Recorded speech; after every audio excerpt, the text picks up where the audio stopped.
আমি আমার শাশুড়ি মায়ের কাছ থেকে অনেক রান্না শিখেছি আলহামদুলিল্লাহ। তার মধ্যে এই দই বানানোটাও কিন্তু আমার শাশুড়ি মায়ের কাছ থেকেই শিখেছি। আর বাসায় বানানো দই যে এত পারফেক্ট হয় আর এত খেতে মজা হয়। আর সাথে আজকে হচ্ছে ডিম আলু বেগুন রান্না করছিলাম। মাঝে মাঝে আসলে ডিমের অনেক টাইপের রেসিপি ট্রাই করতে ইচ্ছে হয়। এগুলো সব রান্নাই হচ্ছে আমি বিয়ের পর শ্বশুর বাড়িতেই শিখেছি। আসসালামু আলাইকুম, হ্যালো এভরিওয়ান। আশা করি সবাই ভালো আছেন। আমি আলহামদুলিল্লাহ ভালো আছি। মাঝে মাঝে মনে হয় আমি যে কত ভাগ্য করে একটা শ্বশুর বাড়ি পেয়েছি।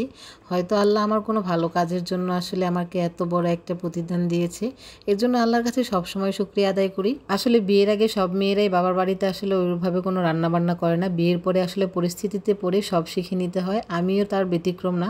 আমি বিয়ের আগে ওইভাবে কোনো রান্না বান্না করিনি, কিন্তু বিয়ের পর আলহামদুলিল্লাহ আমার শাশুড়ি মায়ের কাছ থেকে অনেক রান্না বান্না শিখেছি। যাই হোক, আপনাদের সাথে কথা বলতে বলতে আমি আলু আর ডিমটা চুলেই নিয়েছি। আজকে ডিম রান্না করব আর সাথে ডাল করব, মসুরের ডাল, পাতলা করে একটা ডাল করব। এই ডিমটাকে যে আসলে কতভাবে খাওয়া যায়, আসলে ডিমের অনেক আইটেম হয়, অনেকভাবে এটা রান্না করা যায়, কিন্তু আমি বাবার বাড়িতে ম্যাক্সিমাম সময় হচ্ছে ডিম ভুনাটাই খেয়েছি।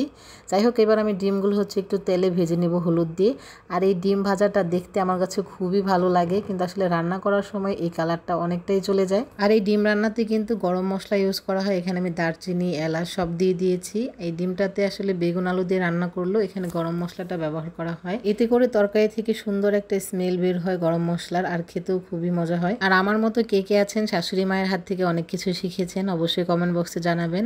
আমি তো আসলে নিজেকে খুব ভাগ্যবতী মনে করি যে এমন একটা শাশুড়ি পেয়েছি যে যার কাছ থেকে আমি সব শিখে নিতে পেরেছি। আমি আসলে বিয়ের আগে কখনো এইভাবে রান্না করিনি, আর এত রান্না কোনোদিনও করিনি। আমি বিয়ের পর যতটা শিখেছি, এটা আসলে সব মেয়েদের ক্ষেত্রেই হয়।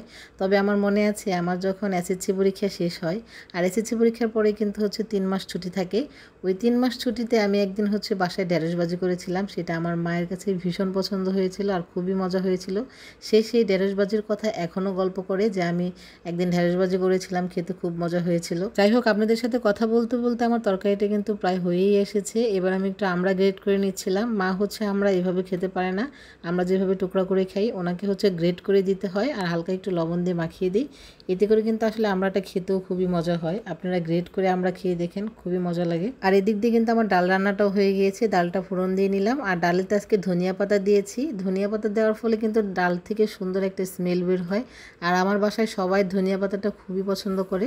ডালে একটু লবণ কম হয়েছিল, তাই একটু লবণটা দিয়ে নিলাম। আমার হচ্ছে ডাল রান্না করার ক্ষেত্রে সব সময় লবণ কম হয়, কেন জানি প্রায় বেশিরভাগ সময় হচ্ছে ডালে লবণটা কম হয়। আমি আসলে ডালে পারফেক্টভাবে লবণ দিতে পারি না, হয়তো দিতে গেলে বেশি হয়ে যায়, না হলে কম হয়। এই জন্য আমি সবসময় কম দেওয়ারই চেষ্টা করি। যাই হোক, রান্নাবান্না শেষ করে দুপুরে সব কাজ শেষ করে এবার খাওয়া দাওয়া করতে বসে পড়েছি। আসলে সবসময় মাছ মাংস খেতে খেতে একঘেয়েমি চলে আসে, আর তাই তো মাঝে মাঝে হচ্ছে আমি একটু ডিম বা অন্য আইটেম করার চেষ্টা করি। মনে হচ্ছিল যে আজকে অনেক দিন পরে তৃপ্তি করে খেতে পারছি। খাবারের পরে হচ্ছে আমি একটু দই খাবো, আর এই দইটা হচ্ছে আমি নিজের হাতে বানিয়েছি। আমি কিন্তু অনেক রান্নাই আমার শাশুড়ি মায়ের কাছ থেকে শিখেছি, তার মধ্যে হচ্ছে এই দই বানানোটাও কিন্তু আমার শাশুড়ি মায়ের কাছ থেকেই শেখা। বাসায় দই বানানোর পরে মনে হয় যে আসলে বাসার দই দোকানের দইয়ের থেকে অনেক গুণে ভালো। যাই হোক, আজকের ভিডিওটা এখানেই শেষ করছি। সবাই ভালো থাকবেন, আমাদের জন্য দোয়া করবেন। আল্লাহ হাফিজ।